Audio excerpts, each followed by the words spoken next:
Assalamualaikum warahmatullahi wabarakatuh. Halo Sobat Klasik, kembali lagi di channel Galeri Klasik Nusantara. Dalam video kali ini saya akan mengulas mengenai dua naskah, yaitu berupa mushaf Al-Quran.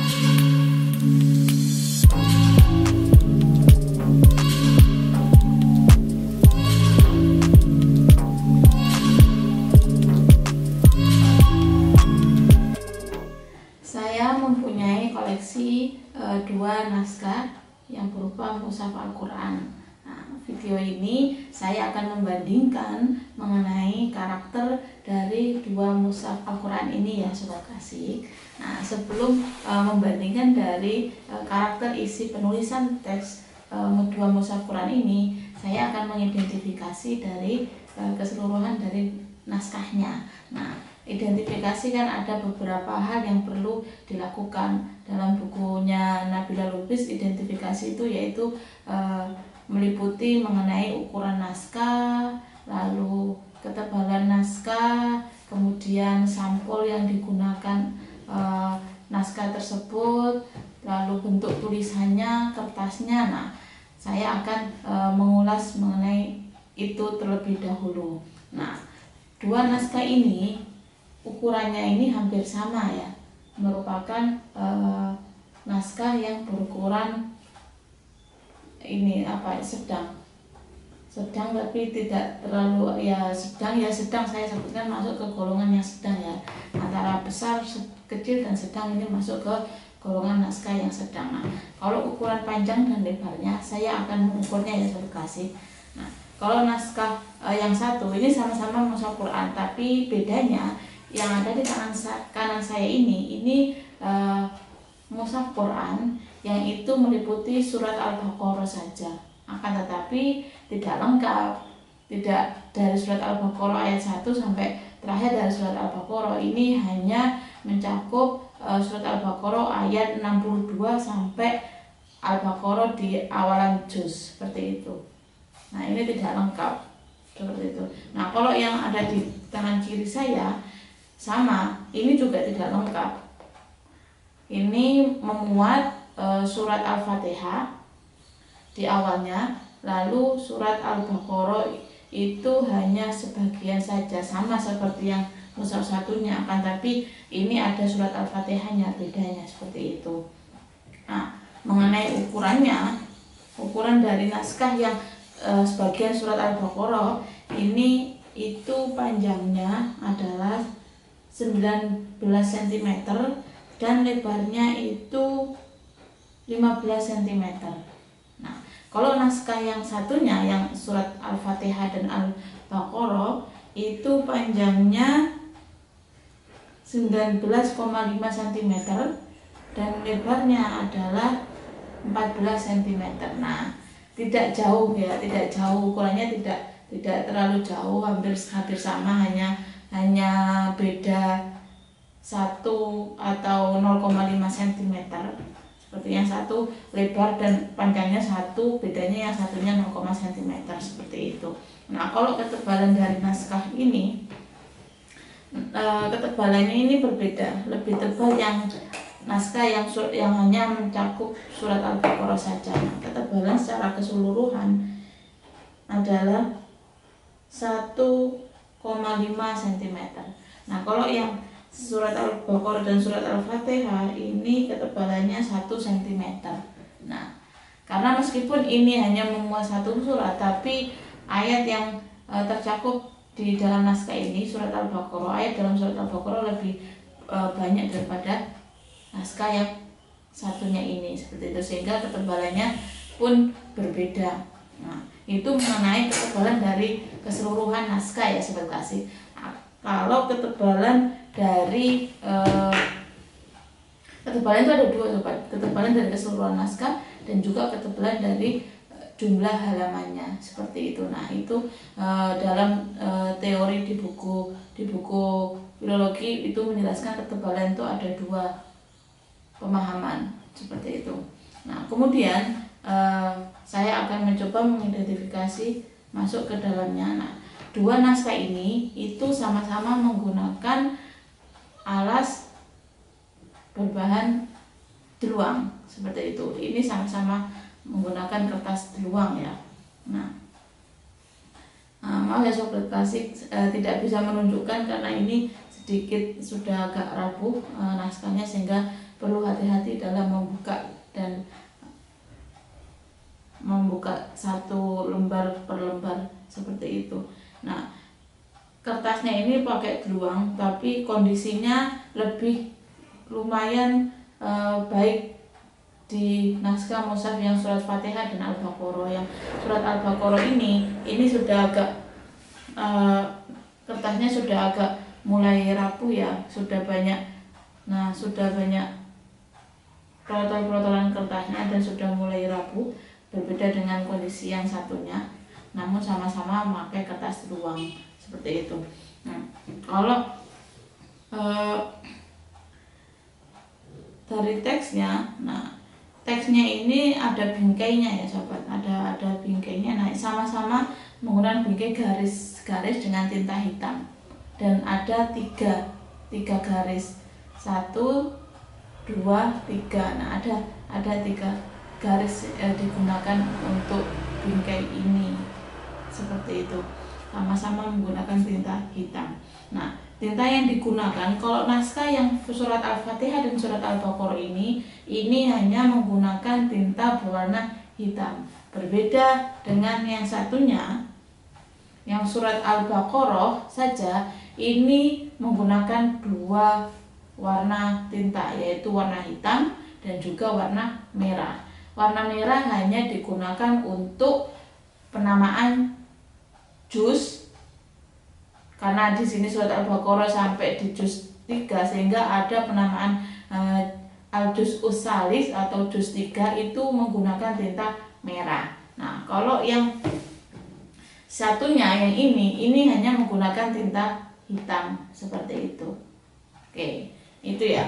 Kemudian tanda akhir ayat. Nah, tanda akhir ayat di kedua naskah ini sama-sama menggunakan tanda titik. Bedanya kalau naskah yang surat Al-Baqarah ini itu bukan hanya tanda titik dengan tinta hitam saja, tapi ada bulatannya seperti itu.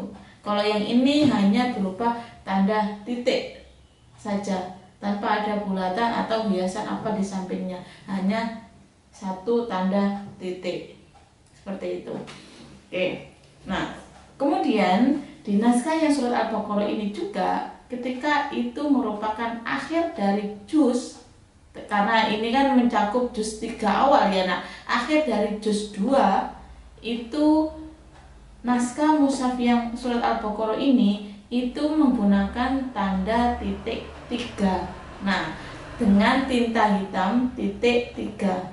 Nah, itu cirinya bahwa itu menunjukkan itu akhir dari sebuah juz di dalam naskah tersebut. Nah, kalau Sobat Klasik membaca Quran di era sekarang kan bentuknya akhir ayat sama akhir juz kan sama ya.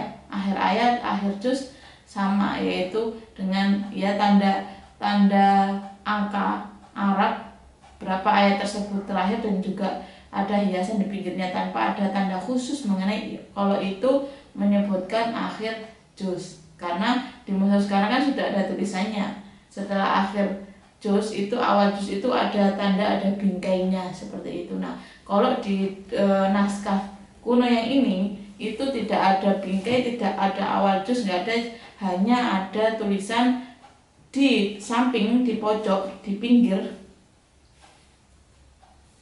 Nah, di pinggirnya itu hanya ada tulisan al-juz usalis menggunakan tinta merah seperti itu, tanpa mengetahui di bagian ayat yang mana itu merupakan awal juz. Nah, tanda untuk mengetahui itu awal juz adalah sebelumnya ada 3 tanda titik. Nah, itu perbedaan mengenai akhir ayat dan akhir juz dari 2 naskah mushaf Quran ini ya Sobat Klasik, seperti itu. Nah, kalau berbicara mengenai aksara tulisannya, khotnya sama-sama khot naskhi ya.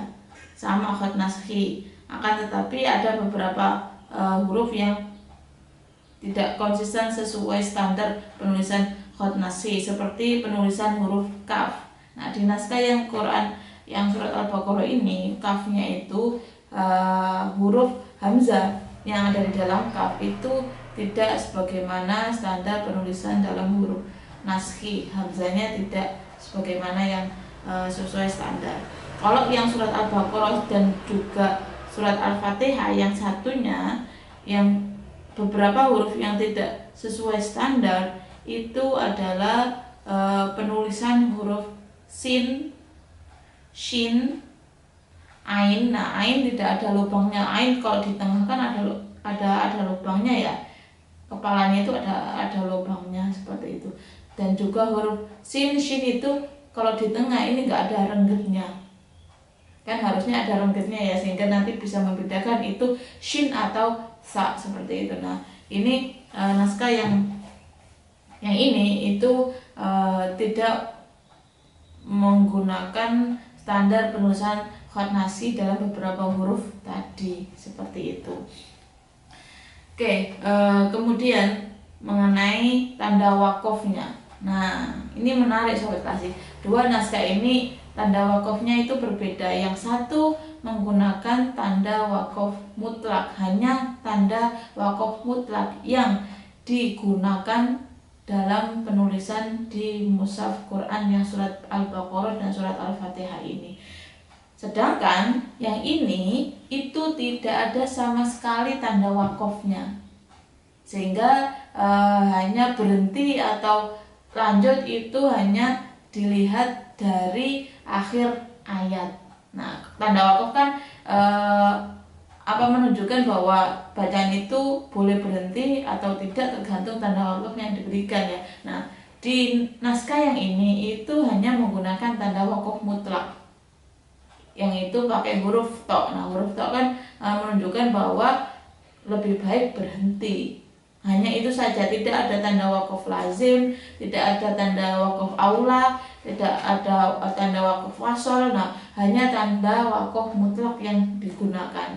Tapi yang ini sama sekali nggak ada tanda wakafnya. Nah, ini perbedaan penyalinan mushaf Quran pada masa dulu. Salah satu contohnya di dalam dua naskah ini bahwa ada penyalinan yang itu menggunakan tanda wakaf, ada yang tidak. Ada yang menggunakan tanda wakaf tapi itu hanya satu tanda wakaf yang digunakan, ada yang sama sekali tidak menggunakan tanda wakaf dalam penyalinan mushaf Quran tersebut, seperti itu. Nah, kemudian mengenai rasem, bentuk tulisannya, rasemnya yang digunakan, ini dua naskah ini lebih banyak menggunakan bentuk rasem imla'i. Rasem imla'i itu adalah tata cara penulisannya itu berdasarkan sesuai dengan tata cara penulisan dalam bahasa Arab, seperti itu. Tidak secara keseluruhan menggunakan kaidah dalam rasem Utsmani, sebagaimana standarisasi penyalinan penulisan mushaf Quran yang sudah pernah digunakan atau distandarkan oleh Khalifah Utsman bin Affan pada masa kekhalifahannya dulu. Nah, dua naskah ini itu lebih menggunakan bentuk rasem imla'i, yaitu tulisan yang sesuai dengan kaidah bahasa Arab, seperti itu. Nah, ini dua-duanya sama, mengenai rasem sama ya. Tadi mengenai tanda wakaf ada perbedaan, akan tetapi mengenai rasem ini dua-duanya itu mempunyai persamaan, yaitu sama-sama lebih cenderung memakai rasem imla'i. Tapi ada beberapa kaidah yang dua naskah ini menggunakan menggunakan rasem Utsmani, yaitu seperti kaidah ziyadah, badal itu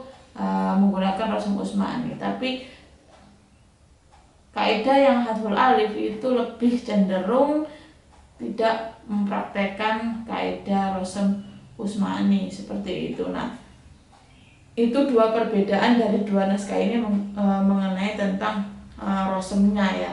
Nah, seperti itu. Nah, ini menarik untuk dikaji lebih lanjut bagi sobat klasik yang punya minat kajian naskah kuno yang itu berupa mushaf Al-Quran. Banyak hal yang bisa digali, yaitu baik pertama mengenai bentuk rosumnya, yang kedua mengenai tanda wakofnya, yang ketiga mengenai bentuk kaligrafi atau khotnya. Nah, itu sangat menarik untuk diulas lebih lanjut, karena ini kan berupa tulisan tangan ya, sehingga bentuk khotnya itu bervariasi. Ada yang sesuai kaidah khot yang ada, seperti khot nasi itu konsisten dengan khot nasi. Kalau dia menggunakan sulus, konsisten dengan khot sulus. Menggunakan khot rik'i, konsisten dengan rik'i. Nah, kalau berbentuk tulisan tangan, manuskrip tulisan tangan ini itu kan bisa terjadi ketidakkonsistenan dalam menerapkan kaidah penulisan atau kaidah dalam khot tersebut. Nah, ini menarik untuk dikaji lebih lanjut mengenai beberapa hal ketika Sobat Klasik tertarik meneliti atau mengkaji mengenai naskah kuno yang berupa mushaf Quran. Seperti itu ya Sobat Klasik. Itu ulasan saya mengenai perbandingan dari dua naskah ini. Semoga memberikan manfaat bagi Sobat Klasik dimanapun Sobat Klasik berada yang punya minat kajian dalam mushaf Quran. Terima kasih. Wassalamualaikum warahmatullahi wabarakatuh.